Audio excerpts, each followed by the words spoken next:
राधे राधे महाराज जी। हाँ जी।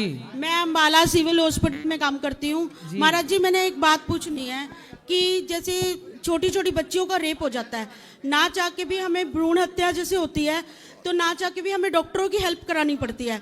हमारे महाराज जी भी कहते हैं भ्रूण हत्या ठीक नहीं है, तो एक दिल होता है कि मैं नौकरी ही छोड़ दूं।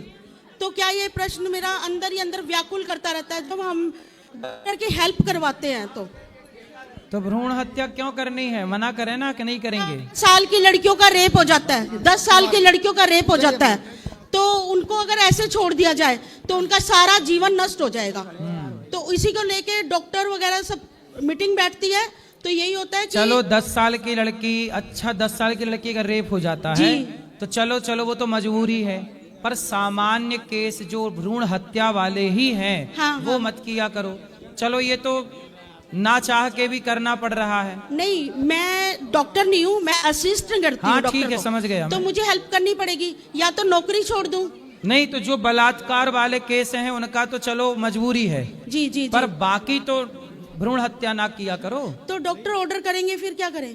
तो डॉक्टर को समझाओ कि साहब ये क्या पाप कर रहे हो। चलो जिनका मजबूरी है वो तो चलो ठीक है जी। 10 साल 12 साल की बच्ची के साथ गलत हुआ तो फिर ठीक है। बहुत कुछ देखना पड़ता है हॉस्पिटल में, छोटी छोटी बच्चियां होती हैं, उनका सारा जीवन खराब हो जाता है।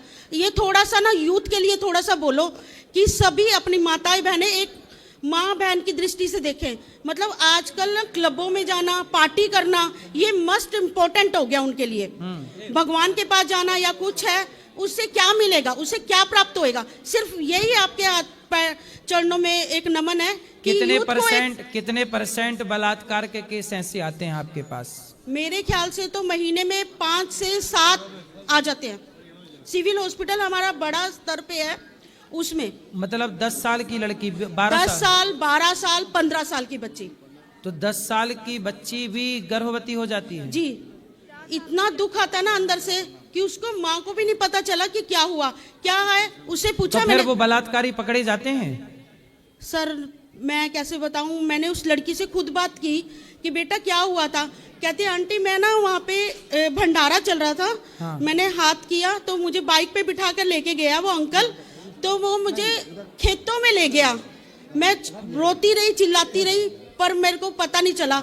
उस बच्ची पे मुझे अपनी बेटी नजर आ रही थी। मेरे 2 बेटे हैं, पर मैं ये सोचती हूँ कि मेरी बेटी होती तो ऐसा होता उसके साथ, तो मतलब इनका दिल व्याकुल नहीं होता ये सब। तो फिर वो पकड़े भी नहीं गए मतलब? सर उस बच्ची को कुछ नहीं पता, मुंह पे मास्क या उस बच्ची को कुछ भी नहीं पता।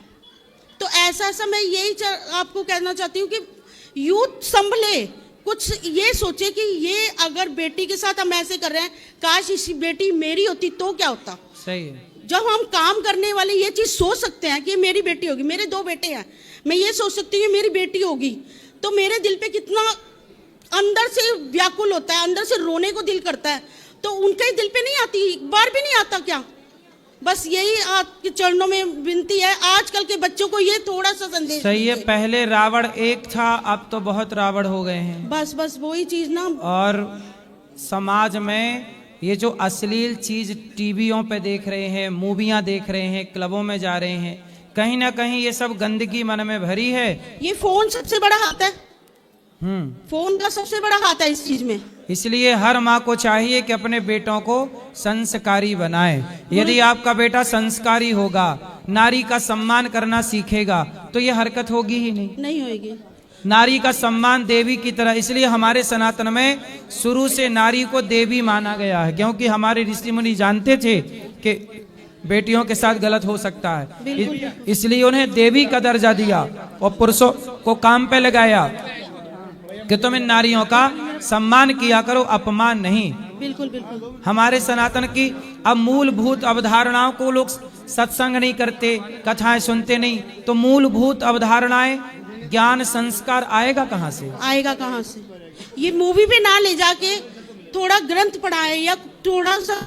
इसलिए स्कूलों में आजकल बच्चों को सिलेबस में थोड़ा सनातन का ज्ञान देना चाहिए। बिल्कुल। नारी के सम्मान को सिखाना चाहिए, तब ये अपराध रुकेंगे, वरना आपकी हमारी कोई बहन बेटी सुरक्षित नहीं है। गुरुजी ये मेरा 3 साल से प्रश्न था, जो आपके ठीक हो गया, समझ में आ गया।